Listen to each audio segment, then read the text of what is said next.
Dear students, आज का जो हमारा टॉपिक है वो है complementary angles for a projectile motion. हमने दो बॉडीज को प्रोजेक्ट किया है from the ground at an angle, both the angles are complementary to each other. इस तरह से कंप्लीमेंट्री एंगल्स कौन होते हैं? थीटा और 90 माइनस थीटा, या यू नो इट। ठीक है डियर स्टूडेंट्स, मैंने यहां से ये एक बॉडी थ्रो की और यहां से मैंने ये दूसरी बॉडी थ्रो की। सपोज ये जो एंगल है ये थीटा है और ये जो एंगल है ये एंगल है 90 minus theta. Angle of projection एक बॉडी के लिए थीटा है, दूसरी बॉडी के लिए 90 माइनस थीटा है। न्यूमेरिकल के अंदर अगर देखा जाएगा, एक एंगल होगा 30, दूसरा होगा 60, एक एंगल होगा 70, दूसरा होगा 20, एटसेट्रा। इनको बोला जाता है आपस में कंप्लीमेंट्री एंगल्स। क्यों? 30, 90 माइनस 30, 60, 70 है कि नहीं, 90 माइनस 70, 20, ये आपस में कंप्लीमेंट्री एंगल्स है कि नहीं। हमने एक एंगल किया है 90 माइनस थीटा पे थ्रो, दूसरा हमने किया थीटा पे। सपोज ये है प्रोजेक्टाइल 1 और ये है प्रोजेक्टाइल 2, ठीक है कि नहीं।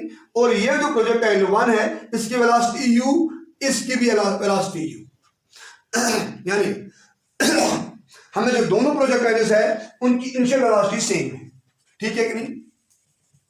एक थीटा एंड 90 माइनस थीटा जो है वो है हमारे लिए एंगल ऑफ प्रोजेक्शन। ये दो चीजें आप याद रखो। और u जो है u है same initial velocity for both projectiles. जो दोनों प्रोजेक्टाइल्स है उनकी सेम इनिशियल वेलोसिटी है u। सबसे पहले बात हम करेंगे रेंज की। हम देखेंगे इन दो बॉडीज का जो रेंज होगा वो किस रेशो में होगा, या इन दो बॉडीज का रेशो है क्या वो सेम है या डिफरेंट है, ज्यादा है या कम है। वी नो दैट की जो रेंज की इक्वेशन है r is equal to u square sine of 2 theta divide by g।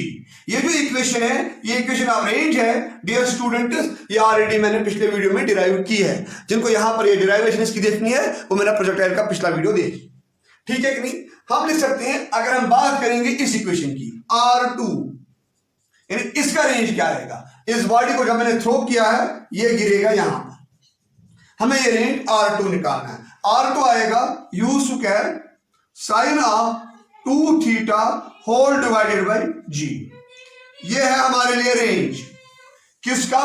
इस बॉडी का। अब बात है कि फर्स्ट बॉडी का भी हम रेंज निकालेंगे, जो पहली बॉडी है उसका भी हम क्या निकालेंगे? रेंज, ठीक है। यार R1 का जो रेंज आएगा वो आएगा u square sine of 2 into 90 minus theta whole divide by g। Sir ये 90 माइनस थीटा कहां से आया? जो हमारी इक्वेशन है रेंज की r is equal to u square sine of 2 theta by g। यहां पर मैंने थीटा की जगह ये वैल्यू सब्स्टिट्यूट किया है, ठीक है कि नहीं। ये 2 अंदर मल्टीप्लाई जाएगा, 90 क्या बनेगा? 180, वेरी नाइस। क्या बनेगा? 2 theta. R1 is equal to u square sine of 180 minus 2 theta whole divided by g। याद रखो साइन ऑफ 180 माइनस 2 थीटा जो यहां पर बनेगा ये बनेगा अलाइड एंगल। क्या बनेगा? Allied angle. ये सीधे आएगा साइन 2 थीटा के बराबर, यानी sine of 180 minus 2 theta is equal to sine 2 theta. यानी R1 का जो रेंज आएगा वो आएगा u square sine of 2 theta whole divide by g। जो आपको R2 निकला था वो भी निकला है u square sine of 2 theta divide by g। यहां से पता चला हमें जब कंप्लीमेंट्री एंगल्स पे हमने दो बॉडीज को थ्रो किया है उनका रेंज क्या है डियर स्टूडेंट्स? Very nice. हम कहेंगे यहां पर इस बॉडी के लिए जो R1 है वो है इक्वल टू R2, जो R1 इज टू R2 है वो है 1:1, ठीक है कि नहीं। निकला कितना आपके लिए? u square sine of 2 theta divide by g। यानी जब आपने दो बॉडीज कंप्लीमेंट्री एंगल्स पे फेंके हैं, उनको थ्रो किया है, उन दो बॉडीज का रेशियो क्या होगा? 1:1। इन दोनों बॉडीज का रेशियो क्या होगा? सेम। लेकिन प्रोवाइडेड दैट उनकी वेलोसिटी क्या, इनिशियल वेलोसिटी क्या रहेगी? सेम। यानी इसका मतलब ये बॉडी भी यही पे गिरेगी, ठीक है कि नहीं। अब मामला आएगा हाइट का, हाइट को क्या हो जाएगा, ठीक है कि नहीं। अभी तक हमने बात की किसकी, रेंज की। अब बात आएगी माय डियर स्टूडेंट्स रेंज की। रेंज तो हो गया, अब आएगी बात हाइट की। हाइट किसकी हाइट, अब आपको देखना है कि इस बॉडी और इस बॉडी, ये H1 और ये H2, इनके बीच में क्या रिलेशन है, इनके बीच में क्या रेशो है, ये भी रिजल्ट याद आप रखोगे जब हम बात करेंगे H की की। हाइट होता है U square sine square theta, ठीक है कि नहीं। H is equal to U square sine square theta whole divide by twice G। यानी इसका मतलब H1 का जो वैल्यू आएगा, H1 ये वाला है, ये आएगा U स्क्वायर साइन आ square into 90 minus theta whole divide by twice G। Sine 90 minus theta ये कॉम्प्लीमेंट्री एंगल है, ये आएगा my dear students cos theta के बराबर। यानी H1 का जो वैल्यू आएगा वो आएगा U square sine U square cos square theta whole divide by twice G। ये बात होगी इस वाले की हाइट, इस वाले की हाइट H1 की बात होगी। अब बात आएगी H2 की। H2 जो आएगा, H2 की बात जब आएगी वो आएगा again U square sine square, लेकिन यहां पर theta whole divide by theta into twice G, ठीक है कि नहीं। जब बात करेंगे हम H1 और H2 की, आप देखोगे इसका वैल्यू क्या आएगा। सबसे पहले चीज हम निकालेंगे H1 इस टू H2 का रेशो, ठीक है कि नहीं माय डियर स्टूडेंट्स। हमने ये क्या निकाला, हमने H2, ये क्या निकाला हमने H1, हम निकालेंगे H1 डिवाइडेड बाई H2, ठीक है कि नहीं। यहां पर हम बात करेंगे इसकी, जब बात आएगी वो आएगा क्या आएगी इसके बाद U square cos square theta divide by 2G whole multiplied by 2G whole divide by U square sine square theta. Simple maths, क्या क्या कटेगा, वेरी नाइस। ये कट हो गया, ये कट हो गया, ये कट, बचेगा क्या, वेरी नाइस, शाबाश। क्या बचेगा आपका, ठीक है, वेरी नाइस। बोलो क्या आएगा हमारा पास, जो आएगा H1 divide by H2 that is equal to cos square theta divide by sine square theta.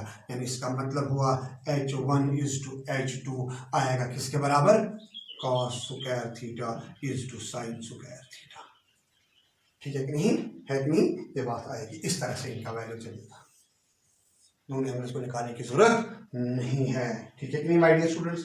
आगे बढ़ेंगे, अब हम बात करेंगे ये इनमें हाइट और रेंज के बीच में क्या रिलेशन है। अब अगेन करेंगे और ये क्वेश्चन, ये सारे क्वेश्चन आस्क्ड क्वेश्चन है, ये आस्क्ड क्वेश्चन में बना रहा हूं। अब हम बात करेंगे H1 जो आपको निकला वो निकला U square cos square theta divide by 2G। H2 जो आपके पास निकला वो निकला U square sine square theta whole divide by 2G। मैंने, लेकिन याद रखो मैंने 1 इसको लिया है, अगर किताब वाले ने 1 इसको लिया आपको इंटरचेंज करना है, ठीक है कि नहीं, इसको भी याद रखोगे, ठीक है। मैं बात करूंगा इसके बाद H1 इज टू H2 क्या आएगा, शाबाश, U square cos square theta into U square sine square theta whole divide by इसका 2G होल डिवाइड बाई इसका 2G, ठीक है कि नहीं। एक काम करूं मैं देखूंगा स्क्वायर कहां कहां से आएगा, मुझे 2 का भी स्क्वायर बनेगा, मुझे इसका भी स्क्वायर बनेगा, कैन आई से दैट कि H1 into H2 that can be equal to शाबाश U square cos theta sin theta whole divide by 2G का होल स्क्वायर। कोई फर्क पड़ेगा इसमें, आराम से देखो, कोई फर्क पड़ेगा इसमें, कुछ फर्क नहीं पड़ने वाले हैं, वेरी नाइस। क्या करेंगे इसके बाद माय डियर स्टूडेंट्स, आगे बढ़ेंगे।